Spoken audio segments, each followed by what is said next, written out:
Bonjour, aujourd'hui je vais parler un petit peu de Dahmer. Donc moi je m'appelle le Cyborgien et si je fais ces vidéos c'est pour faire partager ma passion. Donc Dahmer c'est une mini-série sur Netflix autour du célèbre tueur en série Jeffrey Dahmer. Je crois que ça s'appelle Monster Dahmer. Alors tout de suite avertissement, parce que la série a beaucoup divisé, elle a fait couler beaucoup d'encre. Tout de suite il faut que j'avertisse que cette mini-série là n'est pas faite pour tout le monde. Dans le sens où c'est vraiment une série, je dirais, hardcore, intense, psychologiquement torturée, et c'est pas donné à tout le monde d'apprécier ce genre de truc. Je comprends que tout de suite, il y a beaucoup qui se sont braqués, qui ont dézingué la série, je peux le comprendre, il n'y a pas de souci. Jeffrey Dahmer, c'est donc un tueur en série qui a vraiment existé, qui dans les années 70, il a réussi à tuer un nombre incalculable de personnes dans l'indifférence générale. Alors tout de suite, pour essayer de tuer Dahmer, je vais commencer par le synopsis. Alors le synopsis est le suivant. Milwaukee, Wisconsin, 1991. À la suite d'une tentative de meurtre, Jeffrey Dahmer est arrêté par la police.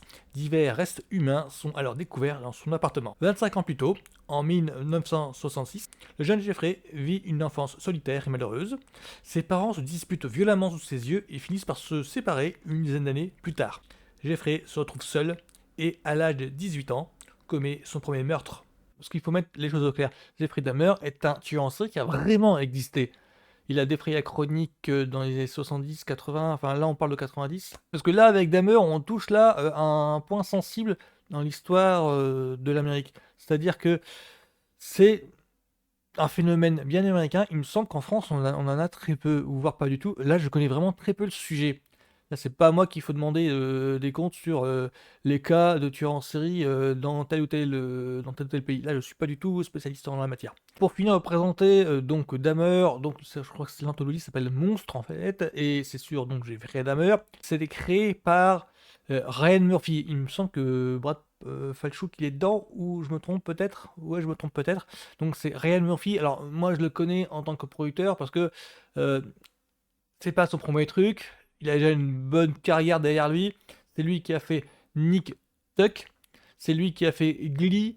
C'est lui qui est derrière American Horror Story avec son comparse Bral Falchuk. Et tous ces trucs me permettent d'apprécier à sa juste valeur Dahmer, en tout. Parce que American Horror Story, c'est horrifique. Donc la mise en scène, tout ce qui est l'ambiance, bah, du coup, je m'y retrouvais.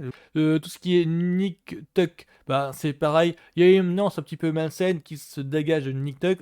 Nip Tuck, c'est l'histoire de deux chirurgiens esthétiques, Chuck McNamara et Christian Troy, qui ont une clinique à Miami. Donc tout ça, en fait, ça me préparait bien au visionnage de Dahmer, parce que je me disais, vu le mec derrière, ça va pas être taureau, ça va pas être policé. Et dès les premiers épisodes, bah c'est le cas. C'est hardcore à souhait, c'est malsain à souhait, c'est pernicieux, c'est... Ah, on sent le malaise, mais le bon malaise. Ça veut euh, côtoyer une certaine noirceur psychologique. Parce qu'on montre très peu de trucs finalement, mais c'est juste du Dahmer qui invite des personnes chez lui et on devine, vu les cadrages, vu l'ambiance sonore, vu les regards qu'il y a, vu le jeu d'acteur. Ah oui, d'ailleurs, au fait, Evan Peters en Jeffrey Dahmer, nickel comme choix, mais vraiment nickel. Moi, je le connais de Quicksilver dans X-Men. Je crois qu'il joue aussi dans American Horror Story. Il fait partie des acteurs réguliers de l'anthologie. Là, avec Dahmer, il trouve l'un des rôles les plus marquants de sa carrière. Et je pèse mes mots. Là, pour beaucoup de monde, il va rester Jeffrey Dahmer à jamais. Mais rien qu'avec cette mise en scène-là, dans les premiers épisodes, bah, nickel chrome, quoi. C'est malsain à souhait, c'est ce que je demande, une fiction causant un tueur en série. Parce que cette fiction-là, le charme de cette fiction-là, c'est de montrer euh, les rouages narratifs qui ont permis à Dahmer de pouvoir exercer sans être piégé, sans être soupçonné. Parce que là, la peinture que l'on fait de l'Amérique en question, la peinture que l'on fait, c'est la peinture des années 70-80, où le racisme ordinaire il est encore prégnant. On voit plusieurs scènes dans Dahmer, où on voit donc les policiers qui ne prennent pas au sérieux en fait la population de couleur, parce que justement les populations de couleur, le racisme ordinaire.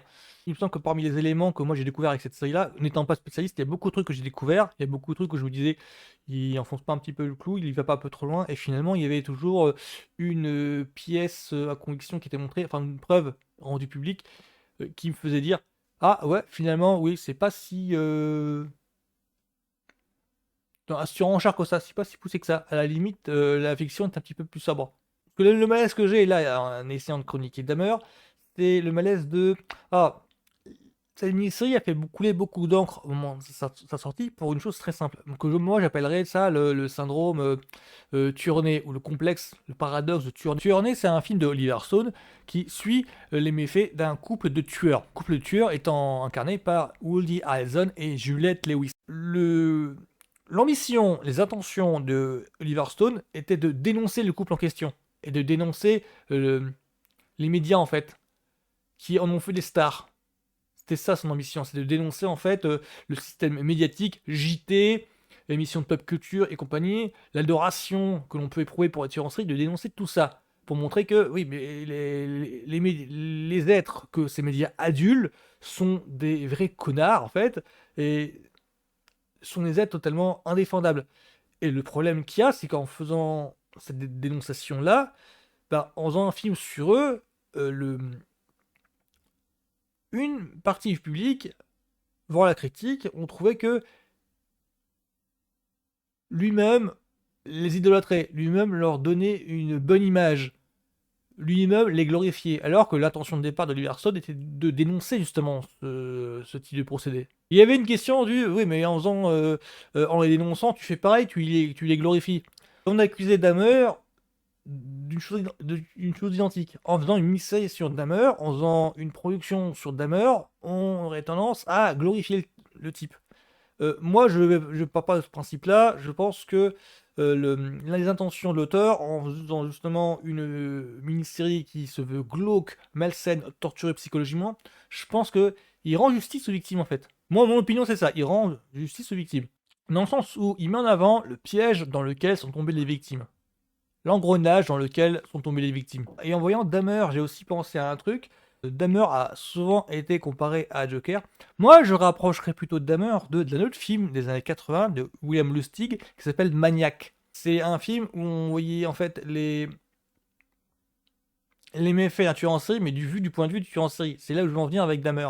C'est que du coup, on voyait ce tueur en série là dans ce quotidien, dans son milieu social, et ce qui fait qu'on partageait avec lui, enfin, la mise en scène faisait que l'on partageait avec lui bah, sa psyché, sa psychologie, tout ça.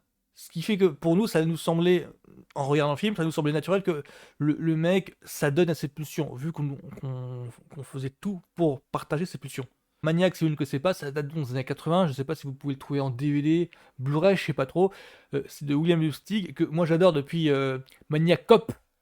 Et c'est avec Joe Spinell. Joe Spinell, c'est. Alors, si vous connaissez les Rocky, les premiers Rocky, il me semble que c'est pas le Bookmaker, mais le patron de Rocky, je sais plus trop. On le voit dans le Rocky 1 et 2, donc c'est lui. Le synopsis de Maniac qu'il a donné dans les années 80, c'est le suivant: c'est l'histoire d'un psychopathe, Frank Zito, qui sème la mort à New York en scalpant ses victimes pour recréer sa mère abusive décédée plusieurs années auparavant. Dahmer, en fait, des attentions, l'atmosphère de Dahmer, je rapprocherais plutôt de Maniac des années 80, mais mis au goût du jour, c'est-à-dire la mise en scène 70-80, non, là on met au goût du jour pour que ce soit accessible pour un public des années 2020.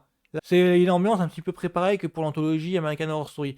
Peut-être pour ça que beaucoup de personnes trouvent ça un petit peu malsain, qu'une mini-série qui se veut réelle, là on est dans le fiction, utilise des artifices de la fiction pour raconter une chose réelle. Mais c'est un petit peu près le problème de tous les biopics en général. Donc, parce que là, on parle d'un tueur en série, hein. C'est pas comme si on parlait, je sais pas, de Napoléon par exemple. Donc, tout ça pour vous dire que qu'est-ce que j'en ai pensé de Monsters, l'histoire de Jeffrey Dahmer. Donc, c'est la première saison de Monsters, l'anthologie Monsters. Je crois que c'était renouvelé pour une saison 2 et 3. Ils sont en train déjà de travailler. Je crois même pas. Est-ce qu'ils ont tourné le truc? Il me semble qu'ils sont en train de tourner la saison 2. Donc, Monster, cette saison 1 sur Dahmer. Moi, j'ai beaucoup accroché, mais je peux reconnaître 1000 fois que ce ne soit pas donné à tout le monde. J'insiste sur ce truc-là. J'insiste sur ce fait-là.